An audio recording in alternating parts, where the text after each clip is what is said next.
Welcome back to another exciting episode of Get the Scoop with Smirks. I'm Elisa Lewis, and I'm co-hosting today with Donny Edson. We're really excited to delve into the world of organics with none other than the experts themselves. That's right, we have Adrienne Messe and Scott Rice from the Organic Trade Association joining us today to share about the important work the OTA does and the valuable support and service it offers its members. On the regulatory side, we'll explore the new strengthening organic enforcement so you can expect to gain some key takeaways in preparation for the March 19th deadline. And if your business profits in any way, shape, or form with organic products, you're going to want to tune in. We'll also learn some great insights about organic trends that the OTA has uncovered through their member survey and SPINS Nielsen data. And even if you're on the fence about pursuing organic products, you're going to want to listen in to find out valuable resources available to help you, including the OTA's insider tips on how to select an organic certifier. Adrienne and Scott, we're honored to have you here. Welcome to our podcast. I believe, because the script says so, this is our 10th podcast, so you've helped us enter into double digits. Could you share a little bit about your roles at the OTA and a little bit about your professional background? Adrienne, could you start us off? Absolutely. Thank you so much, Donny and Elisa. We are so excited to be on your podcast today. So thanks first for hosting us. And thanks also for having this podcast. I think it's a really cool resource that you've created for the industry and for your partners. So thanks for doing it. Thanks for having us. So I manage all of OTA's event engagement, in-person events and virtual opportunities. So we host some events, but then we also have strategic planning around other industry events that we engage in, areas where organic community is showing up, organic conversations are happening, or areas where agriculture is being discussed, and we want to make sure that organic is a piece of that conversation too. So our events are really focused on bringing the organic community together. It's a pretty close-knit community in general, and we really want to grow and protect organic from all stakeholder perspectives. So a big goal of ours overall is to grow the organic audience and include new, diverse stakeholder perspectives so that we can continue to meet the needs of the future of the organic industry, because it'll be different tomorrow than it is today, as it was different yesterday, as we all know. So OTA hosts a few events. One of our biggest events, our biggest event, is Organic Week in Washington, D.C., and that is an annual conference to bring the organic community together in 2024. It's going to be taking place May 14th through 16th in Washington, D.C. It's a 3-day conference. We have 2 days of conference programming, touching on topics that are relevant to the industry. And then we have 1 day of Hill visits. So we organize hundreds of meetings across the Hill for our members that are in DC. So it's really an inspiring week to bring together all the different missions of our industry and our trade association in person in DC. So it's really a cool week. You don't have to be a member to join that. So anyone listening is welcome. Yeah. Can I ask about how many people come to that? Couple hundred. There's usually, I would say, 300 people that are there in person for the event. So like I said, the organic community is a close-knit group, but it is growing and changing. So we have a lot of longstanding participants who come every year and continue to bring more members of their team, but we also have new members that are joining and bringing into the fold. The cool thing about hosting it in DC is that we get to really draw from those local policymaker connections that are there local in DC and can attend in person too. So about 300 people, conference setting, but we keep you busy for that 3 days. It's conference programming all day long, and then evening receptions too. So one event that we host as a part of Organic Week is our Leadership Awards celebration. So it is inspiring to get the whole community together to do work, but it's also important to recognize the leaders in the industry that are really helping to make change and grow the industry. So we have our leadership. We'll be handing out. Is that when you do the Lifetime Achievement Award stuff? Yeah. There's five awards this year. We added a few new into the mix as well. So we have 5 awards that we'll be giving out. And again, it really is inspiring. Like, we're busy all day working on the tough work of policy and government affairs, and then to come together and look back at, okay, we're all making a difference here, and that's important to celebrate too. And so it's cool that we do that during our main OTA event in DC every year. Awesome. I filled out a nomination letter for someone who I can't say Nice. on here because we don't know what's going to happen with it. So Right. I may Well, have to come this year. So yeah. thank you for nominating someone. It's really important, I think, for all of our members to kind of come together and participate in that nomination process. So thanks for keeping an eye on those messages. I'm sure you've received a lot and submitting a nomination. So thanks. I'll also just mention too, aside from those events that we host, like Organic Week, we also, there's hundreds of events in the agriculture industry in general. So we have a presence at a lot of those industry events too, where organic education is on the agenda or should be on the agenda. And so we're kind of working around the clock to make sure that we can prioritize those opportunities too. And like you guys have noticed through this podcast, you can reach a lot of people virtually. So we also have 1 or 2 webinars a month to be able to be reactive to those industry topics that come up and serve our members. So with that, I'll pass it to Scott. Thanks, Elisa and Donny, and so happy to join you here. Just a big second on Adrian's description of Organic Week. As a previous attendee before I was on staff, I was always super impressed with how well it's put together and fun to be a part of it, and looking forward to joining everybody in May for this coming year edition. I joined the team at OTA as a regulatory director in June of last year. Coming most recently from the Washington State Department of Agriculture's organic certification program. And when I was there, I was involved in a lot of aspects of certification and regulatory and policy issues, input material review, accreditation and quality management. I often say that the regulatory world is all sort of the wonky bits that you may not see on the face of a product at the grocery store, but in the end, it all adds up to ensuring the integrity of the organic label and giving consumers that organic product that they expect. But my organic career started on a mixed vegetable farm in Northern California and continued with kind of a big dive into more wonky bits, the material review at the Organic Materials Review Institute, did some small farm direct marketing in the Puget Sound in New Zealand. Also served a term on the National Organic Standards Board representing certifiers there. Here at OTA, do a lot of what I've done in my career. As regulatory director, I assist our members in navigating that regulatory landscape as it relates to and kind of impacts organic production. I help troubleshoot domestic and international trade issues, develop resources for members. Adrian's going to talk a lot more about kind of what we do. And do all that so that members can help better understand and comply with what those regulatory requirements are and really kind of navigate that successfully. There's always a ton going on in this industry and at our organization. In the last year, we've seen some pretty significant rules passed. We've had the Strengthening Organic Enforcement Rule. It's the most extensive update to USDA organic regulations since their passage more than 20 years ago. We're going to talk a lot more about that in the coming time here together. And we also saw the long-awaited Organic Livestock and Poultry Standards Rule, which we were very pleased to see and clarifies a lot of important production standards when it comes to livestock, and most importantly, allowing or ensuring that organic animals always have outdoor access. Even outside these big years, we always track what's happening. There's regular cycles of the National Organic Standards Board, which is the 15-member volunteer group that sets the standards with USDA of what organic means.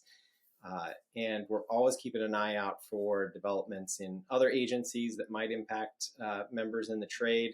There's never a dull moment, and that's what makes it fun and exciting. So great industry to be in. No doubt about it, Scott. Thanks so much to you both for those intros. Really appreciate that. And hey, Scott, being from Seattle, it's pretty cool to have a fellow Northwest person on the podcast today. So kudos happy to represent. All right. We're all over the map on this one today. Yes, we are. Adrian. Yeah. Where are you podcasting from? I'm our East Coast representation. Yeah. I live in Yeah. Vermont. And we got Donny in good old Fort Morgan, Colorado. Mhm. All right. Well, hey, let's get going here. So, Adrian, could you tell our listeners, kind of who are unfamiliar with the organization, a bit more about the mission of the OTA, who you primarily serve, and a brief overview of the types of services, support, and you've talked about some of the events, but get into it a little bit for us so people can understand what you do for your members. Definitely. There's a lot of associations out there, to be honest, in the agriculture industry or just for general business development. So it's totally understandable. I think if people are a little confused about who's who, what exactly they're doing, who they should go to for what questions, who are partners in the industry. So we totally understand that and are happy to explain that further. So our mission at the Organic Trade Association is to grow and protect organic with a unifying voice that serves and engages its diverse members from farm to marketplace. And as Scott alluded to, there's never a dull moment. It's a busy industry, and there's a lot of different stakeholders involved. So our membership really is quite diverse. We work with growers, farmers, shippers, processors, certifying agencies, associations, retailers, distributors, all the above. We work with all stakeholders in organic, and we really value that because everyone's perspective is a little different, but we need to make sure that we do have a unifying voice of all aspects of the industry, opportunities and challenges, so that we can all continue to thrive and grow and meet the needs of the future, which are different than today. So we really work hard to make sure that we are growing that perspective and including diverse stakeholder perspectives in the conversation. So aside from the fact that we are a trade association, you pay dues to our association in order to be a member, but really we're representing all of the operations that are certified to the USDA standard, because the work that we do on policy, government affairs, implicates everybody who is behind that standard. So we're really representing all of the operations in the industry. I want to call out to the Organic Center. So like I just said a second ago, there's so many organizations out there, it's hard to keep them straight. We have a nonprofit arm of our organization, and that's called the Organic Center. So sometimes you'll see that logo also, but that's really our research arm. They're a separate nonprofit, but they're under our auspices. And that's our research branch. So we're working constantly to partner with research institutions and other service providers and associations to make sure that we're collaborating on research and conducting new research to make sure that we can have data to support the growth of the industry moving forward. So I always just want to call that out about the Organic Center, because people are like, is that you? Are they different? And it's kind of both. So in terms of services and support that we offer to our members, there's a lot. We're doing a lot all the time, but that's great because you can always find an aspect that's going to help support your business or a place where you can see your voice represented. Government affairs and policy work is really a big part of what we do. The Farm Bill, as many people know, is the biggest piece of agriculture legislation, and it's updated every 5 years. So that's really the biggest and best opportunity for increased funding to support the growth of the industry. That Farm Bill is $428 billion, and only 0.1% of that is dedicated to organic specific programs. And that 0.1% is about $500 million. So it's a lot, but there's a lot of room for growth there. And we work with offices on the Hill year round. So I mentioned we organize a lot of one-on-one meetings on the Hill during Organic Week, but year round, we have a presence in DC to have constant conversations about organic in Hill offices so they can understand the economic impact, the growth opportunities, and the areas to support the industry, all leading up to the Farm Bill. Every year we've been able to increase, every 5 years, we've been able to increase funding for organic in the Farm Bill, and that's a huge success. And it's also just, something we can't miss the boat on, because 5 years will go by and we need it to increase every time and then continue to facilitate those programs. So Continuous improvement is really the core of the USDA organic label. It was the whole purpose of establishing a national standard, is to make sure that there is consistency and accountability with people that are certified. So a big piece of work that we're really proud of recently is the Continuous Improvement and Accountability in Organic Standards Act. OTA was able to spearhead the largest organic coalition in recent history to support this bill. And it's really focused on adding that transparency and accountability to that federal regulatory process, to make sure that USDA is acting in a timely manner, in a transparent way. So that was a big policy piece that we were successful in recently. Another really important aspect of our advocacy work is regulatory, which is really Scott's bread and butter. And he's going to be able to elaborate on all of this a lot more today. But the takeaway is that USDA Organic is the only label claim on the market. You know, we're all shoppers. We see now that you look at a label on any product on any aisle of the grocery store, and there's a lot of label claims now, a lot of words on that front panel, and it's hard to know what means what. But the USDA Organic label is the only one that is federally enforced with third-party verification. So because of that, it does take constant attention to make sure that the standards behind that label are really being enforced, and everyone's accountable to what that really means. So Scott mentioned the National Organic Standards Board, on which he served in his past, which is awesome. But for people who aren't, in this work every day, everyone's familiar with the USDA. Most likely. The National Organic Program is the division within the USDA that focuses on organic. But the reason that there's the National Organic Standards Board is to make sure that there's that additional advisory board of people that are really representing the true interests and stakeholders of organic to advise those policymakers in DC. So it's really a pretty cool system set up to make sure that there's not only policymakers in Washington writing organic policy, but there's really actual stakeholders within the industry able to advise on that board as the decisions are being made. So we're a part of those conversations. Our staff, Scott, and is attending those meetings twice a year so that we make sure that we're representing our members' interests in those conversations as they pan out. So it's a huge benefit of being a member of Organic Trade Association, is that you have a direct line to those conversations, not only as the conversations are happening so that we can defend and protect everyone's interests, but also when things are released, we can help you kind of digest what that means and help you make sure that you're becoming compliant. So Scott is going to talk a lot more today about the Strengthening Organic Enforcement Rule, which is, like he said, the biggest update to the standards since they started. But we were a part of those discussions the entire time they were being written, which is definitely helpful now as people are trying to become compliant by March. So this regulatory work is really a big part of what we do and a huge benefit to being an OTA member. A few other things to note about our membership. I keep saying that we have a lot of diverse stakeholder opinions included.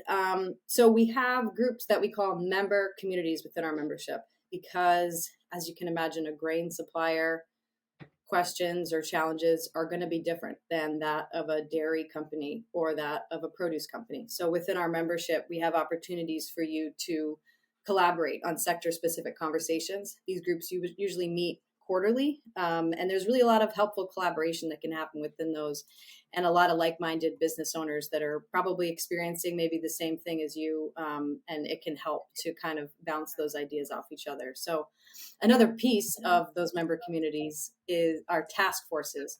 So sometimes things come up in the industry and a few members are like, this is an issue, or we really need to figure out a solution to this that's going to serve organic. And so our members come together and collaborate in really cool ways through these task forces.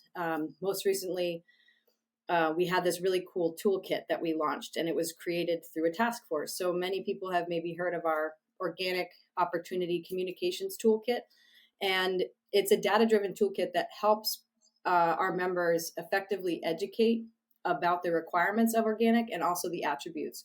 So the work came about because some of our members were meeting with big retailers like Walmart and Amazon, who have like climate climate smart purchasing. They each have a different name for it, but it's basically in their platforms, you can choose, I just want to purchase products that are climate smart.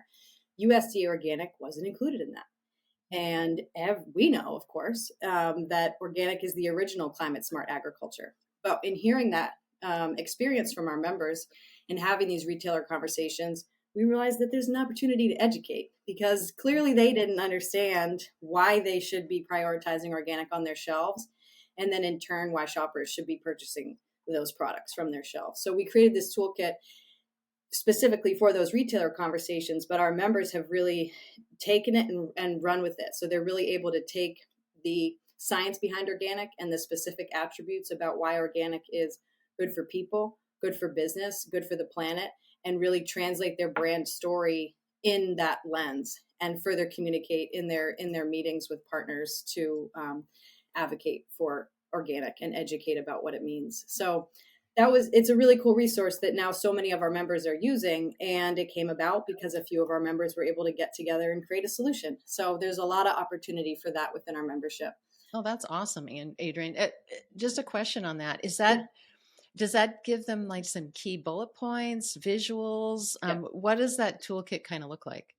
Yeah, so it's a pretty comprehensive toolkit, and there's a lot of templates within it. So I mentioned the Organic Center is our research arm, and so we use all the data, the science behind organic, through the research through the Organic Center to have some key attributes. So we actually have within the toolkit an organic wheel of sustainability that is a circle, like a wheel, and it has USD organic in the center, and then it has 3 sections: good for people, good for planet, and good for business. And then further from there, it takes it and outlines about like 6 or so attributes of each of those. So instead of saying, organic is good for the planet, businesses can say organic helps to sequester carbon, or, it helps with soil biodiversity. And so you can really understand a little bit more of a tangible impact, and then also attribute some of that data in your own brand story through the templates that we have. So, our members are really able to use those templates, insert their own information, but have it all be tying back to the attributes of organic. And like I said, cool. It's really is awesome. And it's helpful that template now exists, because I think there's a lot of education that needs to happen on every level, with retailers, with consumers, with all members' supply chains. And so as much as we can get this information out there and educate the people who are in the decision-making positions to put organic on the shelves, is a benefit to all of us. So it's helpful that this toolkit now exists for everyone in the industry to utilize. We've seen some of our members really use it as a jumping off point for some pretty fun marketing campaigns, and really engaging visuals, and, as Adrian said, just really put some tangible benefits in real plain language, and kind of you can grasp organic in all that it offers beyond just a seal. Yeah. Oh, fantastic. Even though it's been around for so long, it feels like you've kind of breathed new life into it, what that seal really means. Well, and I think it helps educate it helps educate at every level, also in the face of the other label claims out there. Mm-hmm. There are actual, proven scientific points of the benefits behind organic, and there's data around that. And the other label claims don't have that as much. There's a lot of greenwashing that happens in the industry, and we're not in the game of pointing fingers at anybody else, but we are in the game of protecting and promoting and defending what organic does mean, because it does mean something. A few other things I want to call out about OTA membership. I could go on and on and on forever. I don't know if you could tell, but there's a lot of different aspects of our membership that are benefiting the whole industry and our members. And I think our diversity and entrepreneurship program deserves a special shout out. So food systems and social injustices are deeply linked, and we recognize that history, and we're also consciously working to not perpetuate those inequalities in the industry. So we have created our diversity program. We extend complimentary membership to BIPOC and women-owned businesses through our Diversity and Entrepreneurship Fund. And then we work one-on-one with those businesses to make sure that their needs are being met and there's no barriers to them being successful in organic.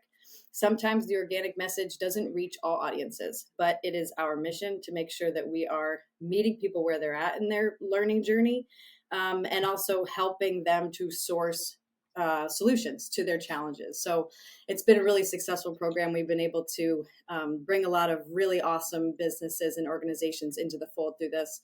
We also launched a diversity resource library, which is a library that houses BIPOC speakers, influencers, partners, farmers, media professionals, so that we can support BIPOC businesses in all areas of our projects. And so that's a resource as a library that's available to anyone. If you're looking to hire a contractor, support a new farmer, you can search this library and really help to support those businesses that might not have visibility in other areas. Another thing which I think we mentioned a little bit today is that we have our organic industry survey. We really are, at the Organic Trade Association, the lead data provider on the trends of the organic industry. And it's a report that we come out with annually in the summertime. So the 2023 data will be out in summer of 2024. And it really is a whole comprehensive picture of the current trends, opportunities, challenges in the industry. And it's something that's free to all of our OTA members, and definitely a benefit of joining the trade association. And then events I already kind of mentioned. We bring the organic community together in person and virtual events here in the US, like Organic Week or other industry events, but also we take US companies abroad to foreign trade shows or trade missions to help them facilitate growing their brand in international markets. Because USDA Organic worldwide, honestly, is seen as a trusted brand. And so when you're looking for a product that you want to trust exactly what's behind that label, not only here in the US, as we know, but in worldwide, in global markets, there's definitely a trend to purchase US organic products, which is super cool to put us on the map. Wow. Thank you. No, right? Sorry, That's it's a lot. It's a lot. A lot of stuff busy. there. We're busy. I'm gonna chat a little bit about my history with the OTA, which a number of the things you mentioned off I haven't even been a part of. So I've through a whole different experience. We'll get you on board, Donny. Yeah. Opportunity abounds. I believe it. So, I mean, I'll tell you that the first time I was introduced to the OTA was in 2012. And it was through the Colorado Department of Agriculture. And they said, look, we need some people to go on this OTA trade mission to Europe, to go meet all these people in Europe, and then go have a booth at BioFoc. And I thought, okay, what the heck? Let's try this out and see what it is. So we went to Holland, and we got to tour so many cool different spots. We got to meet a lot of the big European organic companies. And they showed us their business. They took us to their warehouses. We got to meet their teams. And then we got to go to, do retail tours there to see how organic was working there. And we did, and it was several people from the US. It was really cool. And so ultimately what that led to me is a couple companies from Holland that I've worked with since I met them in 2012, for international trade, both us selling to Europe and then us buying through them from Europe as well.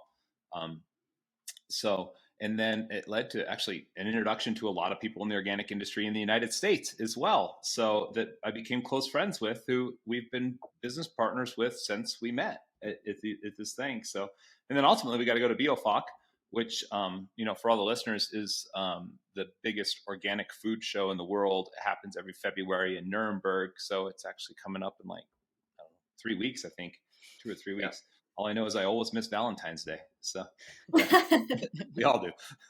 So that's really cool. And so what OTA's done for us as well over the years has helped us with BioFoc, which I'll talk a little bit more about later on in the podcast as well. So, but that's how I got to know OTA. And so a lot of the people I've met and I stay in touch with, both in and out of OTA, stem from that original trip that we went on there. And then all the times OTA's invited us to take part in different events as well. So I'm really excited for the BioFoc again this year. So It's cool to hear your reaction to that, though, Donny, because I can't tell you how many times I hear that from members. We've had members engaged for very long, like you have been, and other members who maybe participate in one or two things, or they are constantly talking to Scott about regulatory issues, but they didn't know we had these other programs. And so I think we really are working on a lot all the time. And there's always something new to learn about areas to engage with our yeah, membership. I'm learning a ton today, which is why we're doing this. So, And So cool. I love Donny. You know, you really highlight the importance of relationships and how, despite being a $7 billion industry, this industry is still very much based on those relationships. You know, it is transactional, but it's relational, and that's really what makes it. Builds the trust, it builds the community, and it really builds the brand of organic. It's something that's always I think drawn too, me. from that community aspect, one of the things I appreciate is we might call our competitors our frenemies. You know, we're all friendly, even though we compete, but we all do business back and forth with each other. And ultimately, at the end of the day, I think our number one goal is to take care of our families and our employees, right? So we all help each other out, and we share information back and forth, especially when it comes to organic, on, who maybe isn't to be trusted, what maybe you need to verify, to make it a level playing field. And I think that's one of the things we've talked about with the changes coming in March is it hasn't always been a level playing field sometimes. So it's good that they're bringing, some structure to this, and that it is, because for the companies that do it the right way and can stand behind their product, they sometimes are at a disadvantage from the people who just do it however they do it. So as well, but yeah. Well, that's just such a great story here, Donny, hearing you reminisce about how you first, your first experience with an OTA trip to Europe and everything. And just what Scott just said, we are here at Smirks, we're just so passionate about building partnerships and those long-term relationships. It's a big part of our company mission. So, but with that, aside from that, Donny, I'm just curious, like, what are some of the other things that stand out for you when you think about the services and the support and the regulatory guidance that Smirks has received from the OTA over the years? Yeah, absolutely. I mean, first off, the BioFoc programs as they put together, I have to tell a funny story because I just remember this from the very first one when we were all in this giant booth together, and we all wanted a martini. so somebody went and found like organic vodka, and then somebody went and found organic olives, and we came back and made organic martinis inside of our booth. So it was a great time. BioFoc of all places would be an easy place to source all of those ingredients. They have an organic wine tasting area with like 300 organic wines that you just get a glass and you can go through and try them all. So it's also a very fun thing. But so anyways, so the BioFoc program, they make it really affordable and easy to travel to Germany to have a booth at the trade show. So they'll help pay for airfare, and they'll help pay for your booth space there. So we've taken advantage of that several times over the years where we've gone and we've displayed there. And we've met people from all over the world that we sell our organic ingredients to at this show. Literally, I mean, I've met people from South America, from Israel, Europe, even Asia, so we've met different people there that never will we thought with the business that we're in, where we view ourselves as food importers more than exporters, we would be able to connect the dots on a lot of this organic stuff that we have over the years. So that's been really cool. But in addition to that, there's a lot of people from North America, like us, that go and walk this show to find ingredients that we want to work with or look for trends or whatever it is. And so when we have booths there, we actually meet people from North America that we've never met before. So I have some of my favorite closest customers that we met in 2012 and we've worked with ever since. So, and these are great companies that same thing as us, so they're walking the show. So, we have customers we've worked with over a decade that we've met. We go to Germany to meet somebody from North America, but nonetheless, it connected the dots from that piece of it. So I think that's one of the great things from the BioFoc program. And I know that there's a number of other programs they do with Cial and Anuga and Gulf Food, and we've been invited to Asia several times. So there's a lot of programs, whether you're in the ingredient business like we are, or if you're a brand that you want to take your brand globally. If you want to break into Asia and you're an organic brand, this is a great way to take advantage of that program at a very low cost, and then have the support of the OTA behind you to do that. So I'll just flag too, Donny, in response to that. I mean, events are always an awesome way to build those connections and have those conversations and keep up to date on all the trends. And for anyone listening too who has a question about anything in terms of these international markets, because of our funding source through the market access program, we have really close relationships with the foreign agricultural service offices in global markets. So even if it's not at BioFoc or it's not at CIAL Paris, if it's not through a trade show, but you have a specific market question or you need to check in with one of your suppliers or a company within that market, you can reach out to us and we can help you get connected with other foreign ag service people anywhere in the world. Yeah, that's awesome. And it just goes on to my next example of things. So aside from the business side of things, for us, the OTA has been a great resource for helping us to navigate the rules of being in the organic business, right? There's a lot of rules. When you're talking about the farm bill, that's a big bill, right? I mean, there's a lot of rules that go along with this stuff. And so, and ultimately nobody goes into anything wanting to break the rules. They may just not understand the rules sometimes. So that's where we've been able to lean on the OTA, and they're very receptive to jumping on and explaining something to us, or jumping on and explaining to one of our customers with us, even on a conference call, and just talking through things. So we've been talking with the OTA a lot more about all the new rules that are coming out in March, which is the reason we wanted to do this. And they've been just a great resource for us to be able to get information to pass on to our business partners, whether it's customers, brokers, suppliers, whatever it is. So those are just a couple examples of the things, that I've personally since met the OTA, which originally was like, oh, a free trip to Europe, let's do this. And then, but it's evolved from there. So. Oh, that's awesome, Donny. And I agree. I mean, personally, I attended one of your OTA webinars on the new strengthening organic enforcement, or I'll say SOE for short. And it really helped me to gain a high level understanding of, what Smirk's QA team has been preparing for these past months. Cause I know they've really been hard at work to make sure that they'll be prepared. So I can only imagine that, Scott, you and your team, and the team on the webinar have fielded tons of questions. Your inbox must frankly be full of members reaching out to ask about this topic. But for those that are maybe not so familiar, could you please kind of give us a brief overview of the SOE? You bet. Absolutely. And it's definitely keeping us on our toes and keeping us busy. There's a lot to it. A lot of it is brand new to a lot of folks, but I think we're going to dive into some of those crunchy details. But just as a real overview, we talked about earlier, this is the single biggest update. And so there's a lot in it. And in brief, it closes the gaps in where the regulations are now, and it builds consistent certification practices, and all of that adds up to preventing fraud, improving transparency, and improving traceability of organic products. And that's not to say that wasn't there before SOE, but this gives a lot more strength, just as the name says, to certifiers, to the National Organic Program, to the trade itself.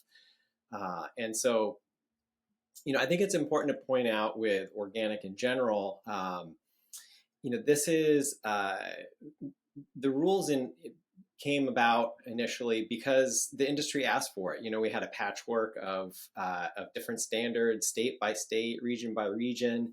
And so many years ago, that industry, sort of nascent industry coming together, said, hey, we want regulation. We want a common rule to help us build this brand that we're working so hard on. And so not unlike that initial push, we were seeing need for some updates, for some things that frankly were maybe missing here and there from the initial rule. So this came from the community through the National Organic Standards Board that Adrian talked about, through requirements in that farm bill, also from areas where NOP, the National Organic Program, saw a need for kind of greater clarity and enforcement. So I'll try and keep it high level on this first dive, but it strengthens our regulations in a few key ways. First, except for a few narrow exemptions, it requires just about everybody in the organic supply chain to be certified. Many of them were subject to certification before, but this really tightens up where those gaps existed for a while. It requires exporters to and importers of organic products into the U.S. To be certified. And for those imported products, NOP, National Organic Program, NOP, there's a lot of alphabet soup here, but it requires import certificates for any of those products, regardless of their country of origin or how those are packaged. And those certificates will be generated in the Organic Integrity Database, which is a really fantastic tool that the USDA maintains of all of the certified operations that are certified USDA organic. And again, all of these moves are to add more traceability and accountability in that system.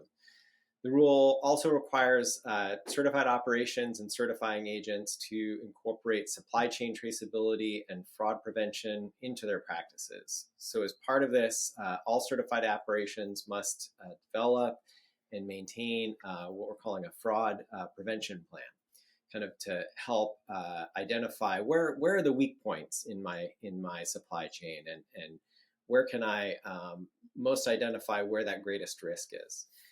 Another change is the requirement that all non-retail containers, regardless of size, shape, or use, that those be labeled with information that identifies the contents as organic, and that that identification has unique information that links the container to overall audit trail documentation. And that's one that we've spent a lot of time on, as it represents kind of one of the bigger changes in practices in terms of how those things are handled and labeled. Organic certificates are getting a makeover. Whereas kind of the landscape has been certificates looking different depending on the certifier. SOE requires that certifiers generate a standardized certificate from that Organic Integrity Database. And that's going to be important because it's, for a couple of ways, it's going to simplify how maybe somebody like Donny looks to verify just what this company is certified for, where in other versions you kind of have to hunt and peck maybe a little more, or get used to this certifier's format or that certifier's format. This really kind of standardizes that so that everybody can kind of just be used to looking for where that vital information is. And it also makes it so that there's less of a chance that is far less of a chance, I think, that those are going to be fraudulent. It's pretty easy. I shouldn't say easy, but there's in a system that was built on kind of paper certificates, you would see fraud on an amended certificate or a mocked up one, and this really reduces the incidence of that by having it both unified and generated out of something that USDA maintains. There's a few other little bits and bobs of the update, but for the sake of the audience, I think here and for what you all do, I think that's the most applicable parts there. I just want to elaborate too on one piece of that Scott just mentioned. And by the way, Scott, we've obviously been talking about SOE for a long time, and it is a huge piece of work, and it is so helpful to hear just kind of like a high level overview that you just gave. So I think that's super helpful for everyone who's out there in the industry trying to figure out what to do by March. One piece of a resource that's available for OTA members and non-members is our Organic Fraud Prevention Guide. So a piece of the rule, as Scott mentioned, is that all certified operations now have to have a fraud prevention plan within their organic system plan. And but they don't outline a specific approach for how to do that. They just say you have to have one. But we created a guide that's basically a 9-step process for establishing a fraud prevention plan. by looking at your vulnerabilities, outlining mitigation measures against that, and then adding it to your organic system plan. It's obviously a plan that's ever changing, just like an organic system plan is, but USDA does point to our program and our guide as kind of the best practice for setting that up. So just another example of ways that our trade association can see resources that are needed by the industry, and we create them and we have them available to you. Definitely. And sort of hand in hand with that fraud prevention plan are we have a network of what we call trusted advisors. So I'll highlight a little more on those SOE resources, but in specific to the fraud prevention plan, we've got folks that have gone through fraud prevention training. They're very familiar with our materials, and these are folks that we feel really confident pointing the industry to, and just letting you know you're not alone. Like, I think a lot of people look at all the parts of this, and especially like, well, how am I going to make a fraud prevention plan? And there's a lot of what you do in your industry already that maybe with various food safety programs that put you on a really good, solid footing to get these in place pretty efficiently. And if it seems like a big barrier or it's a little scary, we have that trusted advisor network. We have these resources to give you a leg up. So awesome. Well, I mean, with SOE in mind, I want to make sure you get a chance to touch on the key things everyone should be aware of with the March 19th deadline, the looming March 19th deadline, right? As we all have the hangover of Expo West, I guess. So, Smirks has held our organic certificate since, I think, 2011, I think is when we started. I remember the process way back when. But with that being said, this is new for a lot of our partners in the industry. So I think it's safe to say there's a fair amount of confusion out there in the industry. I know there's a fair amount because I just returned from a conference and I asked several people and they were very confused or shocked, actually. But so Scott, the question is, which parties within the supply chain will be required to hold an organic certification? Sure. Happy to clarify that. I think it's made easier to talk about the exemptions to help frame what is required. So outlining those is maybe the best place to start. And listeners, if you don't recognize yourself in any of these exemptions, it's pretty likely that you require certification. So with that, if you receive, store, or prepare for shipment product that is in a sealed, tamper-evident package when you receive it, and it remains in that same sealed, tamper-evident packaging while it's in your control, you're exempt. But you must keep records that demonstrate those products were identified as organic, that were identified as organic, were indeed organically produced and handled. Those records must verify the quantities of the product that was received. Then, if you buy or sell organic products or ingredients in sealed, tamper-evident retail packaging, and that product remains in that same sealed, tamper-evident retail package while it's in your control, also exempt. But same again, must maintain the records that show that products identified as organic were organically produced and handled. And that's essentially, you've got a verification of that. You've got a certificate that says as much. Then if the product does not stay in that same sealed tamper-evident packaging, or you do other handling, such as processing it, repacking it, relabeling it, culling, if you're treating or conditioning it, that often is the case with produce, you must be certified, because any of those activities are seen as what we would call handling, and handling kind of spurs that certification. Now, when we talk about, I think there's a lot of folks, understandably, that get nervous who are transporting or transloading organic product. So touching on that, if you're transporting or transloading organic product, those products remain in the same packaging. You're not doing any other handling, you're exempt.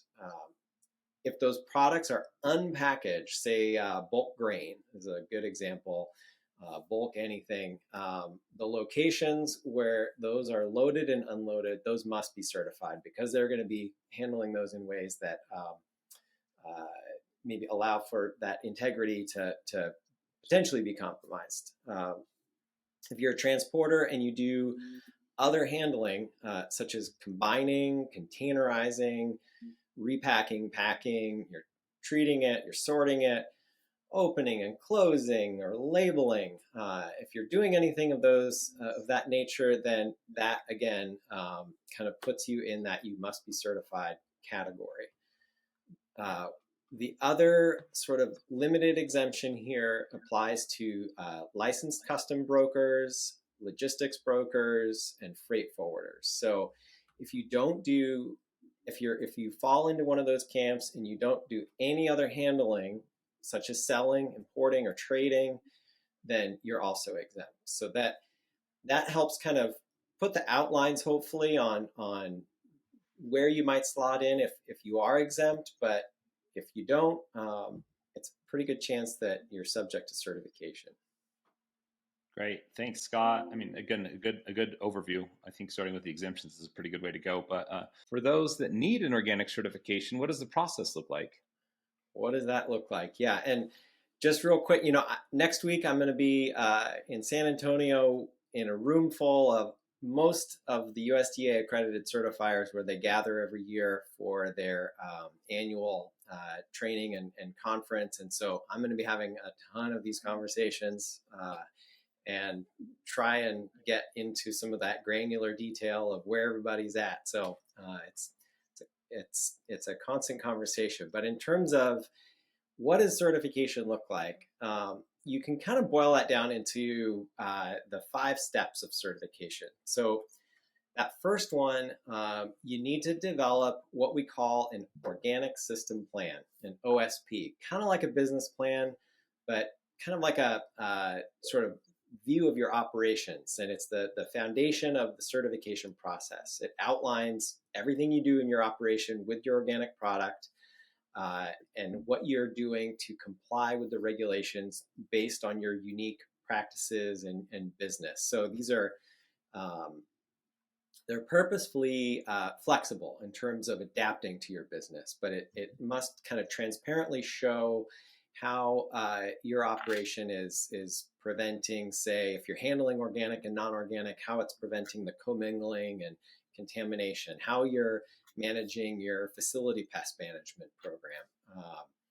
For a farmer, it might be how you're managing water and application of inputs and whatnot. So you develop that, and then the second step is implement it and get that system going.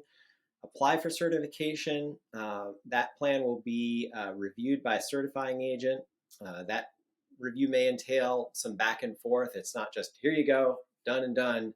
There's probably going to be some questions and kind of clarification on what you meant by describing a particular practice. And there'll be, just so that certifier can solidly understand what you're doing.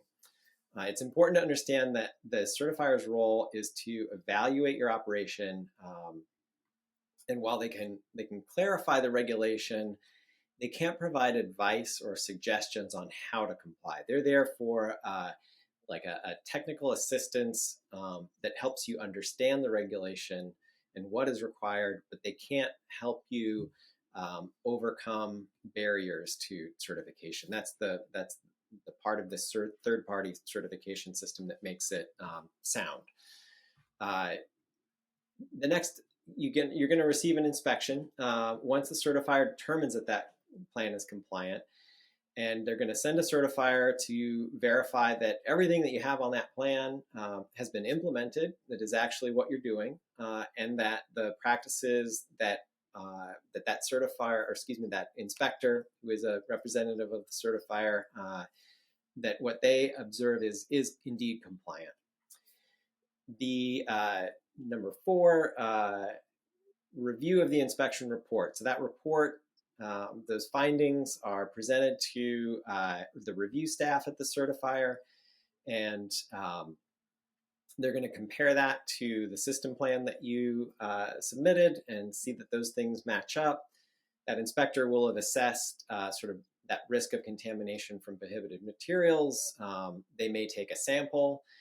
That's a tool that certifiers use and test for prohibited materials. And then finally, at the end of all of this, a review decision is made. And so the certifier is going to review that report. If they find it compliant, they're gonna issue that organic certificate that you just worked so hard to attain. That process, it generally takes on average about 90 to 120 days. That kind of varies depending on complexity, depending on how well that system plan was put together or understood, any issues that maybe came up at inspection. It's a conversation that happens throughout that. We're 52 days away from March 19th. So 90 to 120 days on average, we're at 52 days. So if you haven't applied for certification at this point, it's pretty unlikely that you're going to make it. So, and have a certificate in hand by the time the strengthening organic enforcement rule becomes fine, or it's by the time enforcement starts, I should say. Now, the big but on this is don't despair. Don't say, well, never mind, I'm not even going to do this, because you still need to do it. And don't delay. Start now. Get in line with the process, and just get that going so that at least you're moving in the right direction. Thank you very much. I mean, how would somebody, or what advice would you offer to people that need to choose an organic certifier? Like, what kind of things should they look at or look for or ask about? Yeah, it can be a little overwhelming. I'll grant you that. We've got, I think, 70 plus USDA accredited certifiers out there, and so I would say that the USDA's integrity database that we mentioned a little earlier, they have a pretty cool certifier locator where you can find all of those certifiers.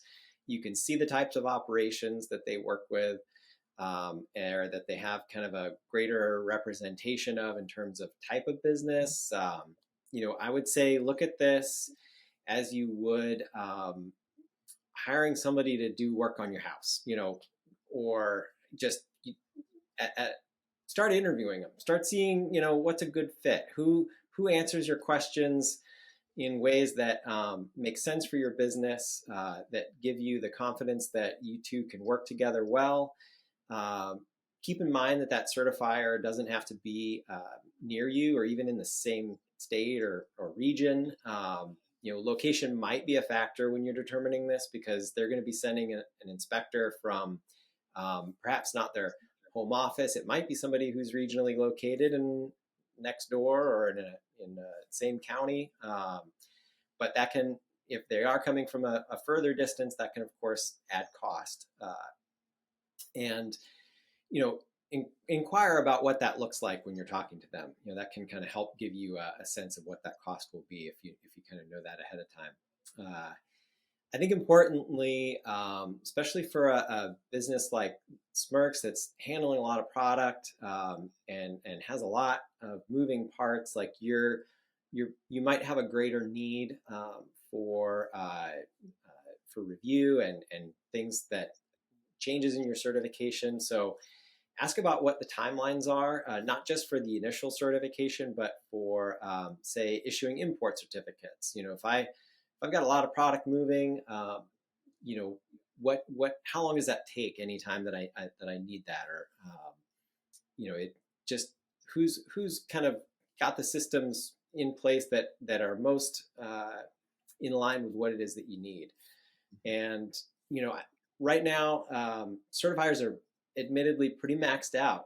March 19th is tomorrow pretty much, and they've got a lot of these folks that we know are new to certification, and they started coming to them last year.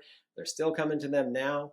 So I think a little bit of patience and a little bit of understanding that everything is really ramping up, and I think it's important to understand, like, this rule became final about a year ago, almost to the day. That's when everybody got the final text and saw, what it is that we're dealing with.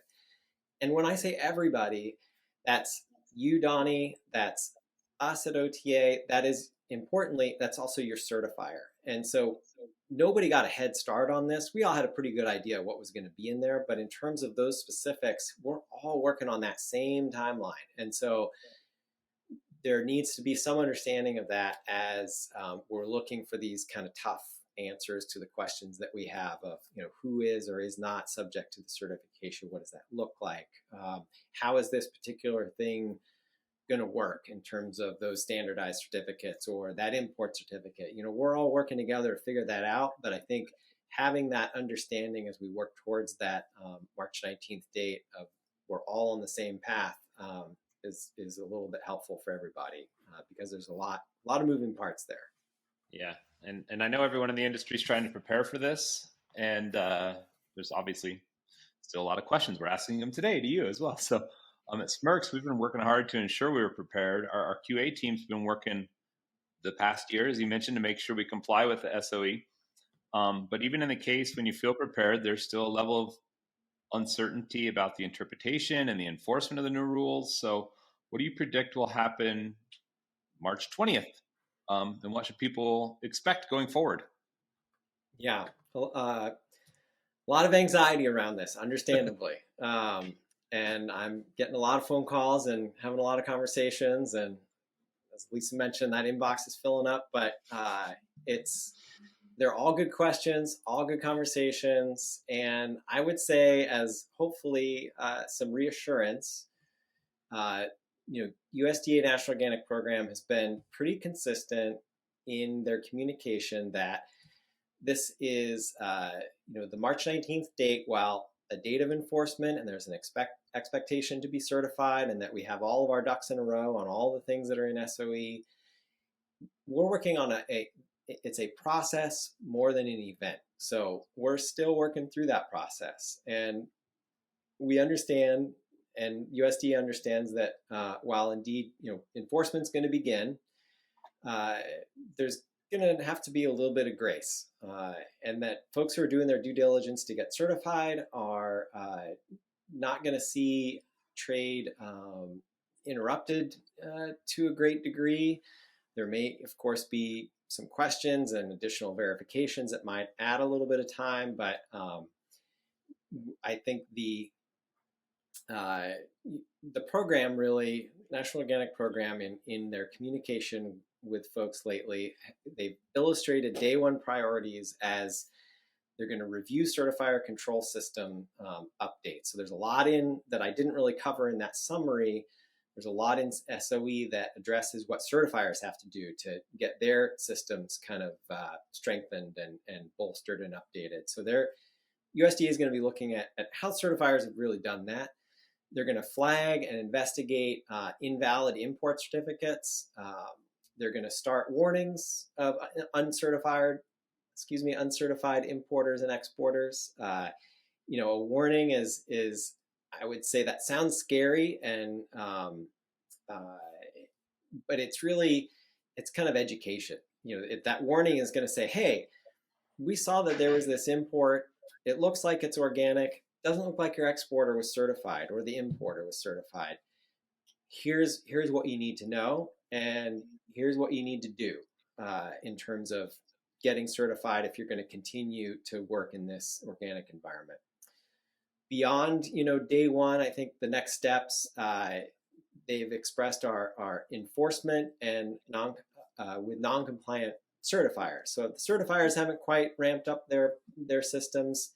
They're going to use a lot of what is in SOE is really kind of grounded in a risk-based assessment. Like, where's the greatest risk here? We want to put our energy and our resources where the greatest risk in the industry is, where we know that maybe we've seen some past fraud here and there, or we know that, hey, this is a high value commodity. There's a potential that somebody might want to take advantage of that. So that's where the resources will be focused. The program will also start expanding kind of the flagging of the import certificates and a stronger follow-up on that. They're going to assess that broader implementation of the provisions by and large. They're going to work with partner organic programs to assess just kind of all those systems in place. And that's maybe with trade partners overseas as well. And conducting surveillance at the certifier and operation level. So, the certifiers are there at least annually at your operation as a certified business. Potentially they're on an unannounced inspection.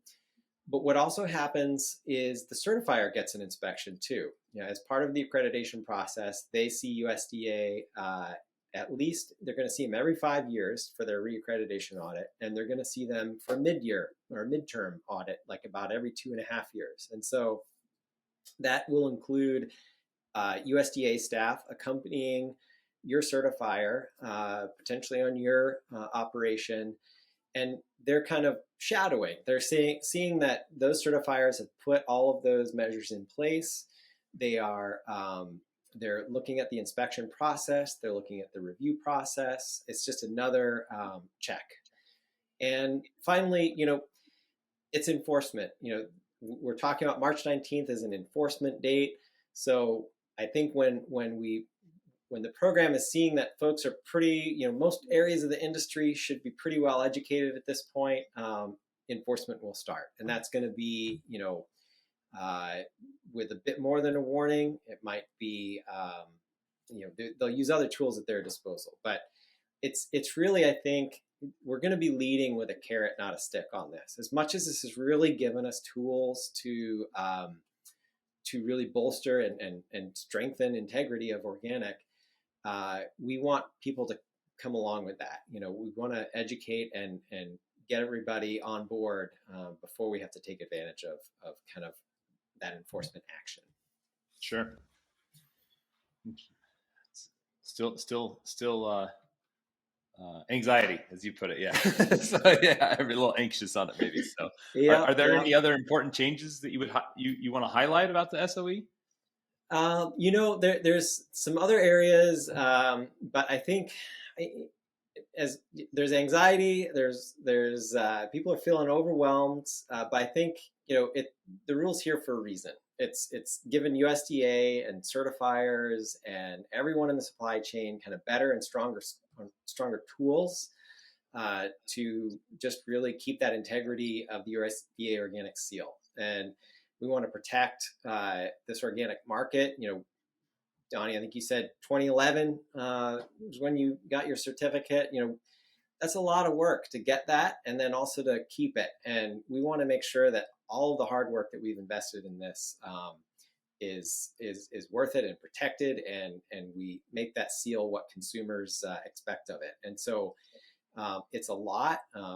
There are some big changes, and it's a big new thing to the folks that are new to it. But you're not doing this by yourself. I think as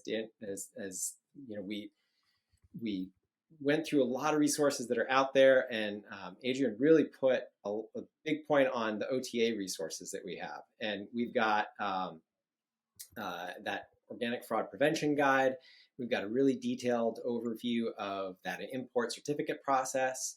And we've got a whole SOE page for members. We've done webinars, not unlike this, based on specific topics or just a big open round robin. We've had a great webinar with Jenny Tucker, a deputy administrator at National Organic Program, and we're really, we're here for the industry. We're here to provide those resources and make it so that you don't feel like you're alone in doing this. Sure. I mean, and a couple things I can talk about from our side so far as this has been coming on down is we're certainly seeing a lot longer lead time to add new organic products onto an organic certificate. In addition to that, we do take our product to a lot of people and have stuff done to it where it has to be added to their organic certificate as well. So it's taking, generally speaking, really 15 to 20 business days to add stuff on, unless you want to pay the expedited fee, which is $350 to try to get it done sooner when it's expedited.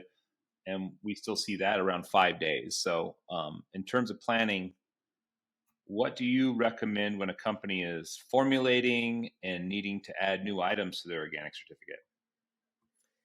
Yeah, it as we mentioned, certifiers are working overtime right now and doing their best to keep up on this. Another thing to keep in mind is as this industry has grown, there's been a lot of work to increase the organic workforce. A lot of work that I did when I was working on the National Organic Standards Board was to kind of really brainstorm in the industry and get some recommendations on how we bring more people into that certification side to really broaden that workforce and keep it there where we can meet those expectations. So just keeping that in mind, that everyone's aware that this is there's a lot that's needed, and we're trying to bring people into the professional pipeline to meet that. But specifically, when you're working with a supplier change or a formulation change,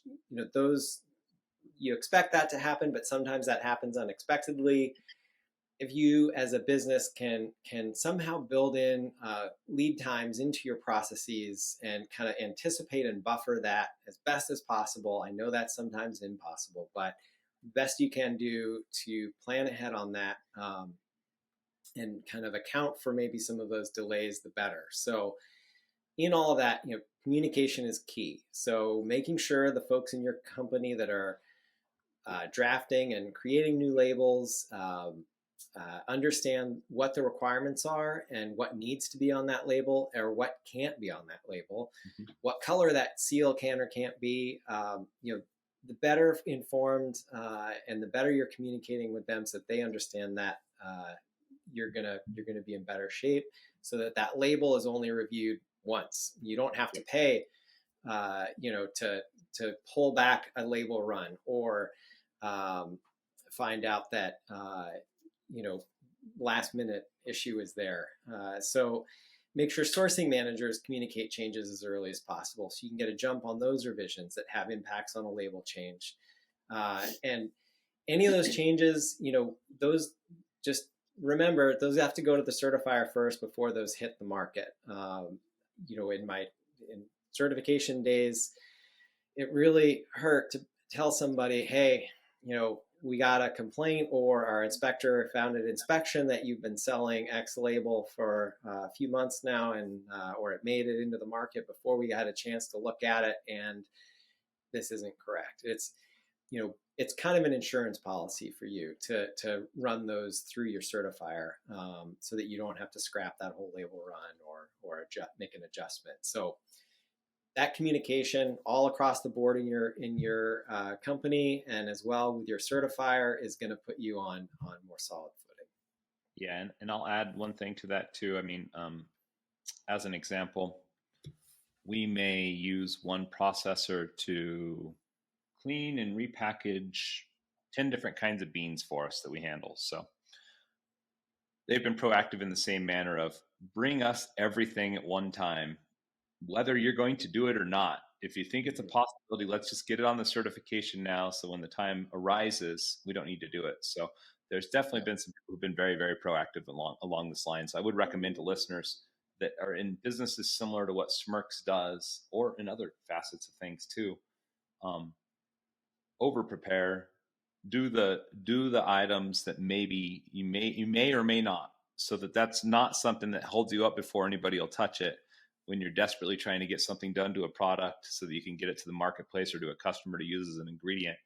Just like, imagine everything that's possible and just do it all at once. So it's a lot easier to have it on there and not use it than it is not have it on there and need to use it. So absolutely. Yeah. Really great point. Yeah. Thanks for bringing that up, Donny. And I think that, if anybody's working with Smirks and they want to potentially add something to their mix that we're involved with, or they want us to be involved with, hey, reaching out to us, being proactive, we can help with that process as well. And, just one, before we dive into the next, because I have a question for Adrian, just my key takeaway on what we've kind of talked about so far about SOE is yes, it's a little bit overwhelming and scary right now, but on the other hand, Scott is saying, look, even if you haven't started the process, it's not too late. Just get started on it. And it's, don't feel like, oh, I'm going to give up. Because there's no time like the present to get it going. And this this conversation is kind of been really helpful on that point. I don't think the sky is going to fall on March 20th necessarily. There's going to be people there to support you if you need it, as long as you're working through the process. That's kind of my takeaway. Yeah, and I think certification, I should have noted, it's not as scary and hard, I think, as some folks maybe initially think. There's a lot of systems that you have in place, again, with those food safety systems, with those standard operating procedures, just your business practices are probably already aligned in large part with what organic requires. So go into it with okay, I can do this, not oh my God, how am I going to do this? I totally get it's a scary thing to first jump into, but you'll probably be pleasantly surprised that there's a lot of what you already got there that can feed right into what certification looks like. Awesome. Well, just on that point, Adrian, I know OTA has developed a lot of tools to help people, but if you are in this situation where you're feeling a little overwhelmed, and, because you're new to organic or you're contemplating pursuing organic products, what advice do you say, or what do you say to people that are kind of in that circumstance? Well, listen, we totally get it. We've talked about being overwhelmed a lot in this call, and honestly, we've spent a lot of this call talking about the additional requirements and paperwork that are required with organic certification. So if you are listening and you're like, wow, wow, this is a lot, and you're saying that if I don't go organic or I choose not to pursue a new organic line, I can avoid all of this, because that's probably sounding pretty nice right about now. But I think there's a few important things to note about it. I mean, we're not just requiring these things. USDA and NOP are not requiring these things just to make you do more paperwork. They're really trying to add those levels of trust and transparency through the supply chain, to update those original regulations to make sure that they're growing and changing to meet not only the business owner's needs, but also the consumer's needs. People are choosing to purchase organic. People are wanting to make sure that their purchases are healthy for their families, produced in an environmentally friendly way, and able to, actually prove that. And so I think it's not only that these are just requirements in their paperwork and you have to check the box, but you want to do those things as a business owner, and you put yourself at a really big risk if you're not. So just keep in mind that this isn't just paperwork. It's really a helpful framework to help you set up your business practices in a way that will help you continue to be successful. And at the end of the day, I think anyone who's selling products wants to move with the trends of the consumer preferences. And right now, consumers are really paying attention to what the brands are doing and if it aligns with their values. And USD Organic is honestly the best and way to do that with full transparency. So I think it's obviously so much work to just be a business owner in general. And you have to have your first priority be keeping the lights on, paying your people, working with partners that you can trust, but really building that supply chain and the framework that this whole strengthening organic enforcement rule sets up is the framework that can help you be successful as a business owner, to have that transparency with your customers, but also continue to grow sales. The trends show that organic shoppers purchase products at a higher price point, but they purchase them loyally. And we have data that shows that from our organic industry report. And so those are customers that you want.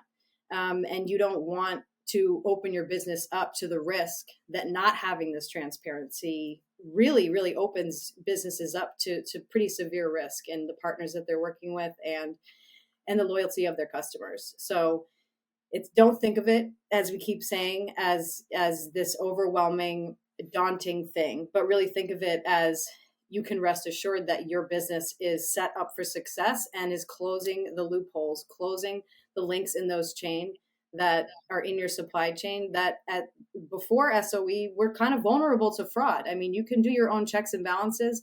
You can really do your due diligence in picking your partners and following your product through the supply chain. But without these requirements for the handlers and every single link in the chain, there were opportunities for there to be unfair players in the game. And you don't want that as a business owner. You don't want that your product to be subject to that. And you don't want to compete with people who are making money off the organic label, but not really playing the game and following the rules like you are. And so it's not just this daunting, overwhelming thing. It really is something to help you set up the integrity of your business. And it's a great point to just say, get started. Like, it's not like, oh, if I submit it now, the certifier is not going to get to it in time. Just get started. And honestly, the first year of setting all these practices up might take a little bit longer than they will in subsequent years. But once you have that framework, and then you can just continue to add to it, continue to refine, continue to think about these things when you establish new business partners. So, and then we're here to help. I think Scott made a really good point earlier that we hear a lot. Certifiers are in a really unique position to not really be able to answer all of your questions. And that's good because they're the auditor. They can't be the one guiding you through the process or consulting when they're the ones who are doing the check and the audit at the end of the day. So it's good that the organic certification process has those roles in place to keep those elements separate, but it can be frustrating when you're an operation and all you want to do is do the right thing from the start. And you go to your certifier and say, hey, I need to build a new fence on my organic operation. Where should I put it? And they're like, put it somewhere and we'll tell you later if it's going to work or not. That's frustrating to hear as a business owner. We totally get that. But know that we're here to support you in those questions. If you're an OTA member, you can call Scott and he can help guide you through what they're asking. Again, he's not a consultant. We aren't consultants. We aren't the ones approving your organic system plan, but we have so much experience with this and we work with all the stakeholders to understand what the common questions are.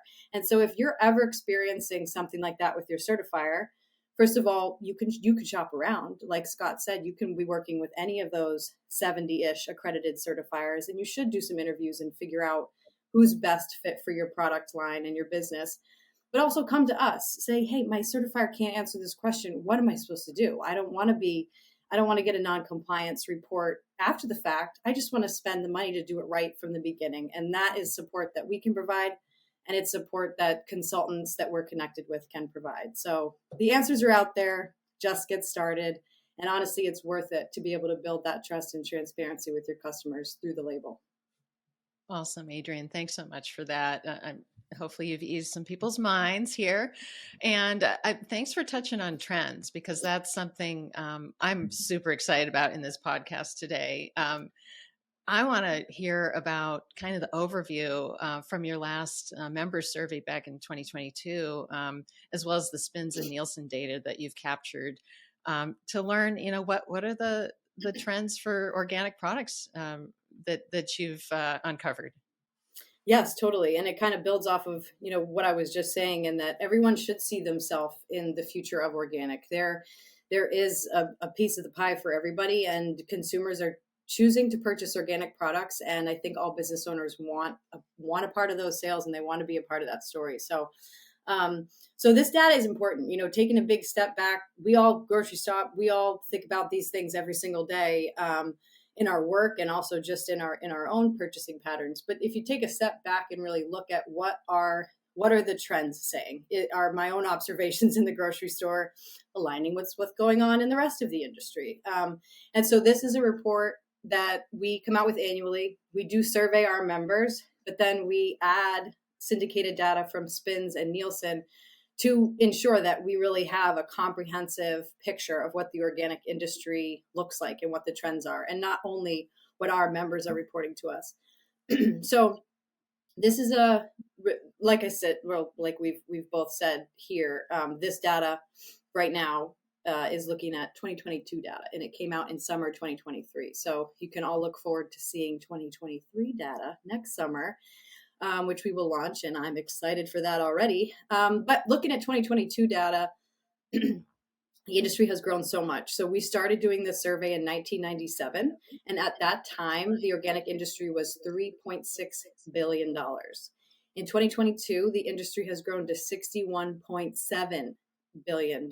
So that is huge, especially over that growth period of about 25 years. That's big growth.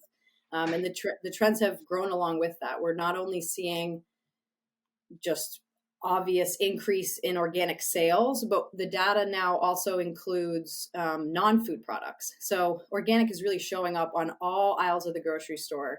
So those non-food products are things like fiber, supplements, personal care products. So it's not just food, even though I think most people really think of organic as a food label, and it is primarily. But this data does include non-food.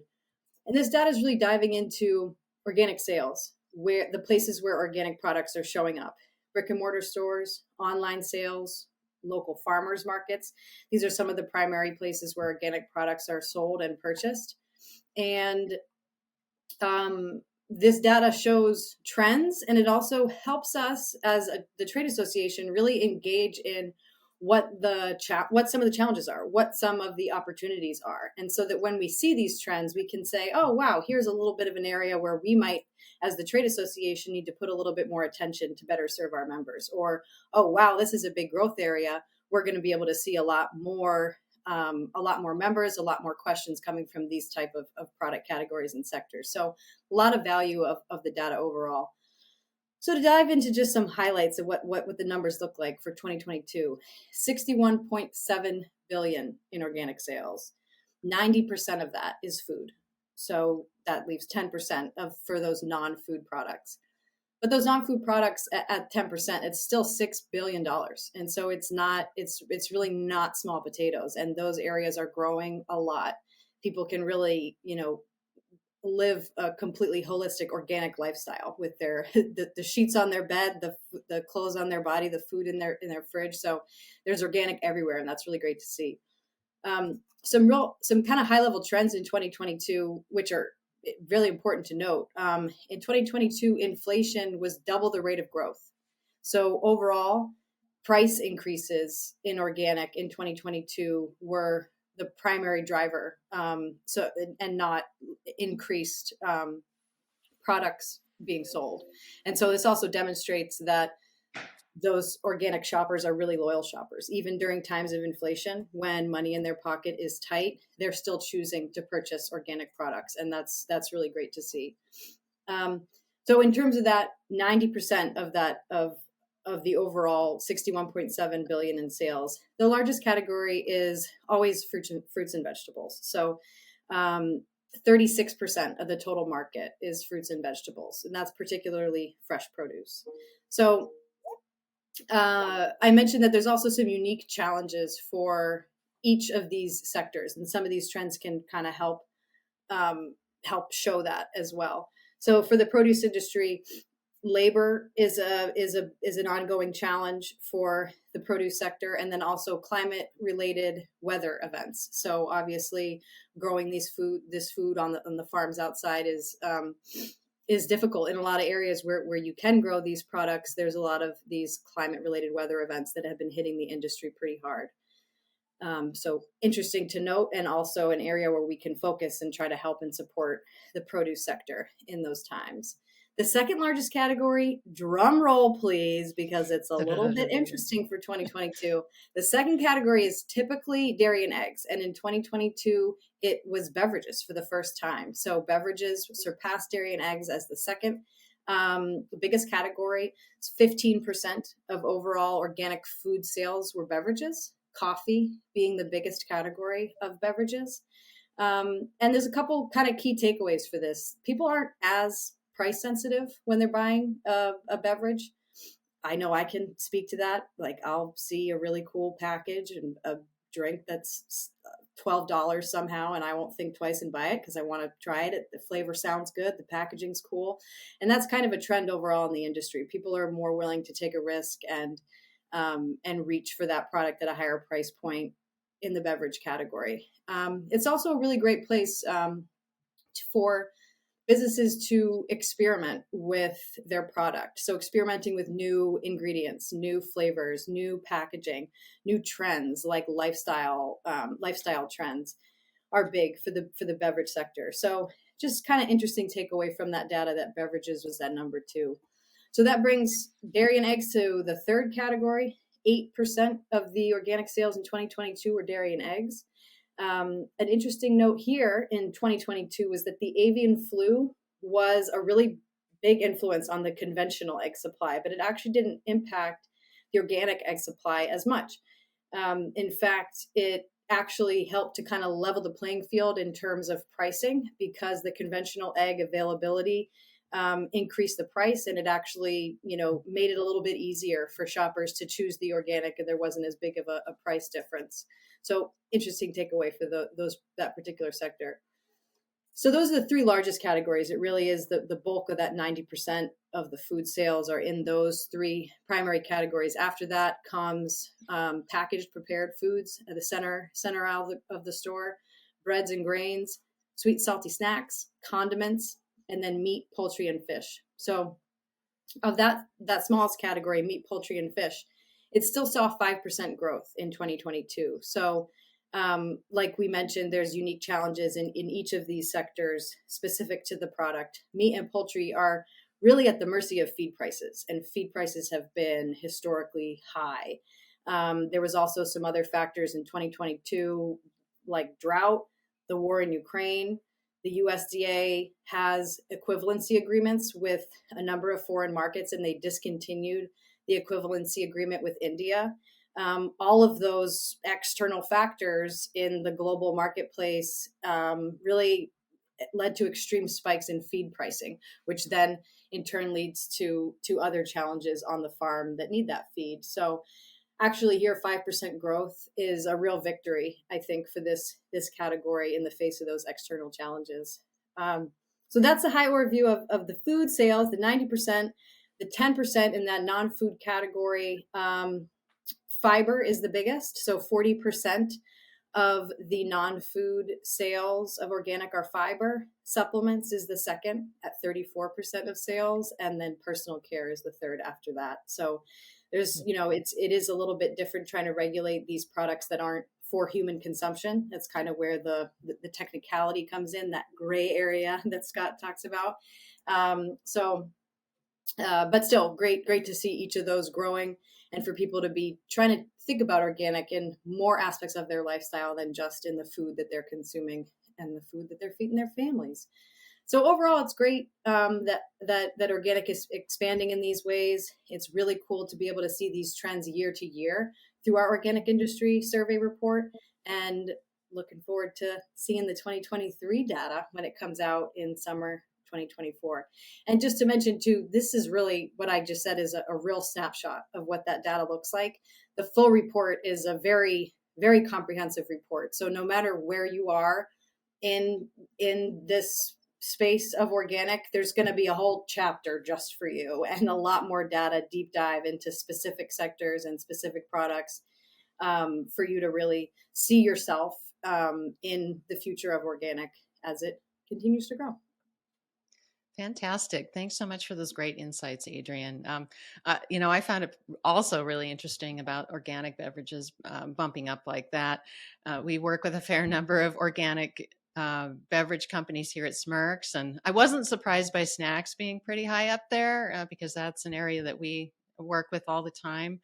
But on the non-food side too, because Smirks is getting pretty involved with personal care companies, that popped out for me because we work with a fair number of soap companies and other great personal care products. So that's really exciting to see the growth there as well. So yeah, and I think that's a great point. I mean, I think that like we keep saying, business owners kind of need to be reactive to what people are buying, right? You're selling a product and you kind of need someone to buy it at the end of the day. And I think that consumers are telling us what they want in their products, and it's that trust and transparency that this label really does provide. And so it's awesome to see it expanding to all aisles and to these non-food categories, and people are really thinking in every aspect of their life, is there an organic option for this, and where can I buy it?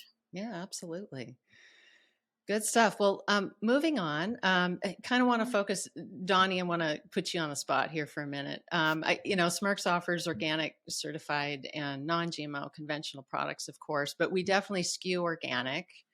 So, Donnie, could you comment on the scope of our organic bulk ingredient business and its overall growth over the years? Yeah, sure. Organics continues to grow at Smirks. It represents about 65% of our annual sales right now, based off the numbers I just closed out for last year. So, a lot of the things you're talking about, being in multiple aisles in the grocery store, I was just as you guys were having your conversations, I was thinking about a lot. I was thinking about first about my favorite organic oat milk that I like to drink every morning with my coffee, but also not only with the personal care or cosmetic side of stuff, but also in pet food. We're selling a lot of organic ingredients into pet food, whether it's coconut or chia or sunflowers or pumpkin. There's a lot of different organic ingredients that we sell into the pet food market too. So we actually see that as an ever evolving market too on the organic side, that a lot of people are picking up organic for their pets as well. Generally speaking, we've always noticed that people will spend more on their pets than they will on themselves. So it's very interesting. Yeah. But some of the things we've noticed just over the years is been coming up in the industry, kind of in an interesting time as organic actually taken off too. But as the next generation of consumers is coming in to buy stuff, they care a lot more about organics, about what they're putting in their body, what they're feeding themselves, what they're feeding their children, and what they're feeding their pets as well. So we've seen prices deflate over the years to have a smaller price gap between where organic and conventional pricing is. So not so long ago, organic was almost double the price of conventional on so many items. But as increased farming and more efficient farming practices have happened over the years, the supply has grown. And now in some cases, the price is just slightly different than conventional. There's certain items that we import where the price is minuscule, the difference on it. And mostly because it might be something that is inherently organic. They just hadn't gotten the certification before. So cashews to grow in West Africa, they don't apply anything to them. They don't make enough money to spend money to find something to apply to them. Brazil nuts are collected. They're not farmed. They're a collected item, right? So they're collected from jungles. So there's just different items around the world that once they go through the process of getting the certification for organic, they don't change anything they're doing with their agricultural practices. It's all the same. So we've seen that price gap close on some items, and that's been good too. So and then some other things, but overall, I mean, I just think that really the consumer's driving this, and they keep asking for more organic items, which makes us ask for more organic items in our business, which then leads people to look at the opportunity to produce organic as well. So that's some of the stuff we're seeing right now with the growth. Very cool. And in the last couple of years, have you seen any specific organic bulk ingredient trends here at Smirks? I mean, the last couple of years are so hard to gauge because of COVID. Yeah, for sure. all the data is so skewed. You don't know what's real and what wasn't real at that time. But I can say that some of the largest opportunities we've seen in the organic space are around snacking. We've chatted about this on past podcasts, and America is becoming a large consumer of snacks, with people using snacks to replace meals, myself included. I snack throughout the day more than I eat meals. So, however, within the snacking space, one area we continue to see growth in is dried fruit. Organic fruit fits into this very well, as it's generally a single ingredient item. For example, organic dried mango is that. It's mango. It's nothing else. It is mango that has been dried. And we see more and more growth around the fruit category every year. And we thought 3 or 4 years ago we would continue to see growth around that because it is just delicious, first off, and it's pretty and it tastes great. And there's no added sugar to it, and you're still eating fruit. So outside of ingredients, I think what we're seeing is the next evolution of organic with additional certifications or call outs. So ROC, for example, the Regenerative Organic Certified, that's a certification that's come on pretty strong recently. And a lot of people are starting to get into it and look into it. And it pertains to kind of the next level of farming with organic, and has to do with the soil health and how you're treating the ground and everything. So, and I think we'll continue to see more of that as we go along. So these are just a couple of the trends we've noticed recently. So great points, Donny. I mean, single ingredient organic dried fruits are definitely having a moment for sure. We get a lot of requests in this area, and more companies are looking to incorporate them into standalone snacks or add it into a mix for sure. Now, switching gears, just, to kind of wrap this up, as you think about it, what are some of the key highlights since Smirks has joined the OTA? Well, I mean, in speaking of my experiences with the OTA, I can say some of the highlights have been probably my favorites too. Being included in the trade missions to Europe, which really forged long-term relationships personally with people I've met, and for Smirks business as well. So those are some of the best things. Access to BioFoc and other shows around the world every year have helped us to meet more customers and suppliers. In addition to this, the OTA's been great in helping us to learn and navigate the changes coming in March. We've been spending a lot of time with them learning about that. So I do really recommend getting active with the OTA if you're handling any organic ingredients, or you're thinking about hunting organic ingredients. So they offer so many opportunities and tools that'll help you grow your business. A lot of stuff that I learned about today that I didn't even know about, even in our preparation for this, as we chatted. I just keep learning more and more stuff that they're doing. So it's awesome. So we are very grateful for the work that the OTA does, and we want to make sure our listeners know that they can reach out to the team through their website, which is ota.com, for more information. And we'll include links links to resources in our show transcript notes. So in summary, Adrian, what would you say are the key reasons for a company to join the OTA? Well, first of all, I want to thank you, Donny, for sharing those plugs for OTA. They were unsolicited, but they are well received, and we appreciate your longstanding membership, absolutely. But I also think it's just helpful for other folks to hear your perspective as a member, and to hear the value that you've gotten out of it, and to hear that even as a longstanding member on this call, you're still learning more about ways you can engage with us. So thank you. And thanks for including our whole story in this podcast today too.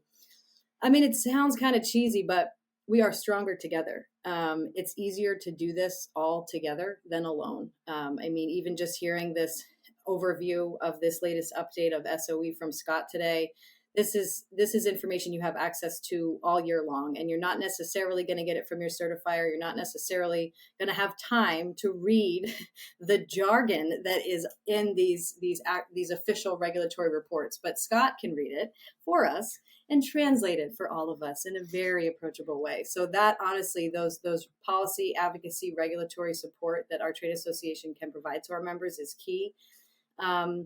And the industry is constantly changing. So although this SOE rule is something that we're talking about right now, what's going to be the next update? What's going to be the next question that the industry faces? There's going to be changes. The industry, we want it to grow, but there's new growing pains with those changes, and that's okay. But you can rest assured that you have a voice directly to Washington in the Government Affairs Department. You have a voice directly at those National Organic Standards Boards meetings to make sure that your sector, your business is being accounted for as things are written, but also that when they come out, you get this really helpful guidance and one-on-one support with our team to make sure that you understand what it means for you and your business. So at the end of the day, it really is easier to do all of this together. And the voice of all trade association members is louder than just your voice can be alone as one business owner. So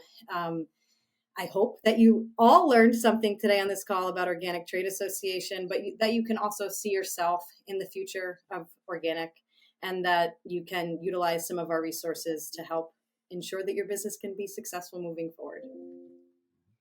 Fantastic. Well, Adrian's got this conversation has been very timely, with the strengthening organic enforcement ruling coming soon in March. But it's always a good time to, talk about what OTA is all about and how organic products could be relevant for people's businesses, and what that looks like to get into that process and the flow of it. Thanks so much for your time today. The information shared here was just enormously helpful. Yeah, and I'd like to thank everybody at the Organic Trade Association, but you two in particular, because this was a lot of work putting this together and taking the time to do it with us. So it's been awesome having you on the podcast today, and we appreciate you both, and we appreciate you joining us. So thank you. Thank you so much, Donny and Elisa. We really appreciate your time today too, and putting this information out there. And we're happy to speak further with anyone else if they're interested. Absolutely. We're here as a resource, and just really thank you for including us. It's been great. Excellent. Well, that's going to wrap up another interesting feature story on Get the Scoop with Smirks. I appreciate our listeners hanging in. This one was longer than usual, but I think so much good information shared today by the OTA. So we hope you'll reach out if you all have any questions for us at what'snew@smirks.com. And thanks again for listening, and hope you come back next time.